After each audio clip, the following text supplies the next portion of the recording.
Hello everyone, my name is Paris, and now I would like to review a common phenomenon with you. Look at background.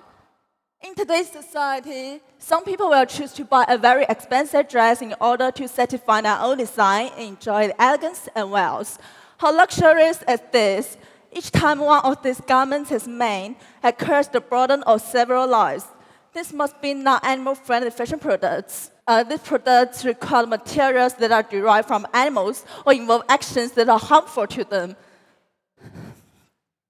Let's start with some data. Creating a fox phone cone requires a killing of an average of 20 to 30 foxes. Similarly, other fashionable items are also follow the same pattern. Ivory necklaces, crocodile skin bags, and other exquisite pieces are all inaptly linked to the heartless slaughter of these creatures. Perhaps in many of you, your parents, your grandparents may have a few of such fashion products. But do you really know the production process of such items? I believe that most people may not know the production of such items. So please give me a chance to provide you with a brief introduction. First thing first, take the phone cone example. Some small animals, such as foxes and minks, should live freely in the wild, obviously. But nowadays, they have to be captured in narrow and dirty cages, waiting to be skinned and dyed every day. I also try to paint some imaginations of what I mean to the situation of the animals in the factory by brushes. And through some documentaries, news, and introductions, people can still know that the days of these animals being kept in the factory are actually painful. In some large and formal factory, the fate of waiting till these animals will be poisoned by chemicals, and then limbs will be cut off for better skin processing.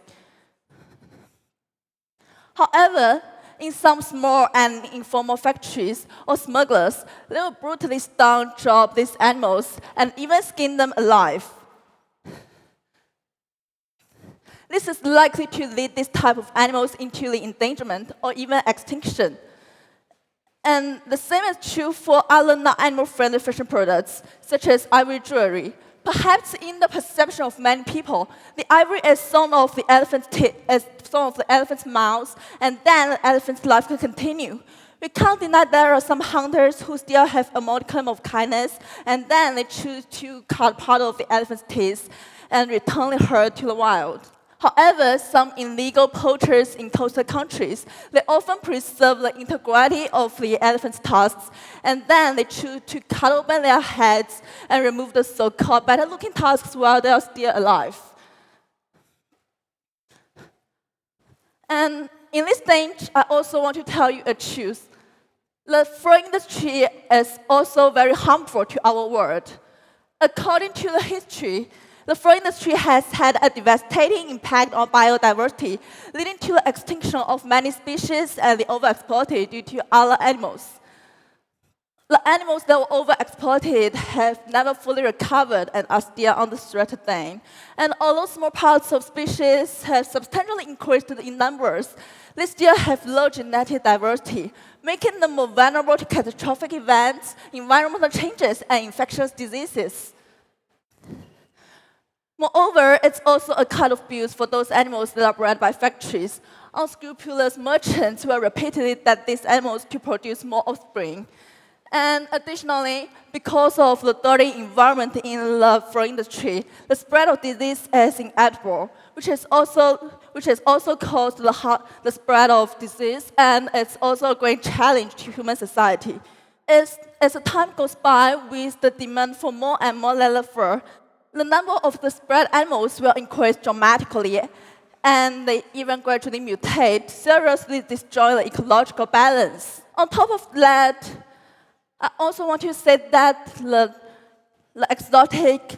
invasion of exotic species is considered to be one of the major threats to global biodiversity.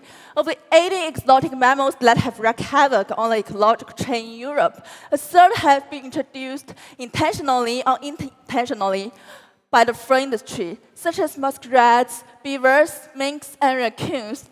The corpus, which is deliberately introduced to New Zealand for its fur, has had a devastating impact and poses such threat on local environment.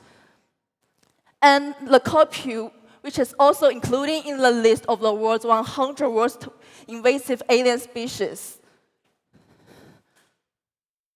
Having said so much, I believe that everyone has a certain concept of why we should refuse to non-animal friendly fashion products. So I would like to raise a question: how to reduce the number of such products? Without demand, there will be no supply.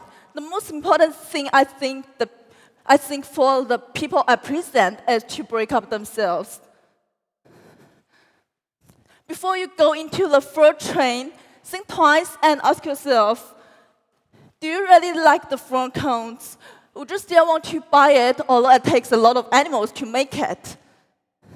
I believe that some people may still give an answer of yes. For one thing, I can't deny that everyone has a love for beauty and the right to pursue beautiful things. And I also admit that the style and texture of fur coats are very attractive. If you really like them, you may try some substitutes, such as environmental-friendly fur,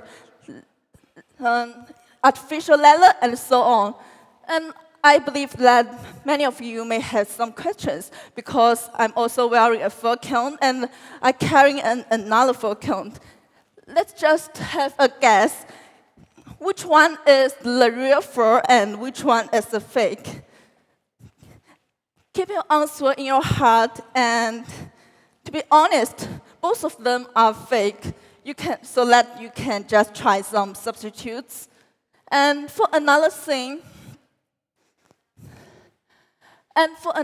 some people may just want to buy fur coats to chase around fashion, to socialize, to squeeze into the upper society. But I think as a member of our world, we should have a baseline. We should try our best to refuse non-animal-friendly fashion products and protect our animals. And I think that we can't control others' thought, but we can try our best to appeal to our views as far as possible. Aiming to protect animals or to protect ourselves, the most important thing that we have to face is to face ourselves, to face the so-called pursuit of our heart, clearing your mind about vanity and basic needs, getting out of the command of bloody fashion, and finding a more friendly fashion trend to follow. Thank you for your listening.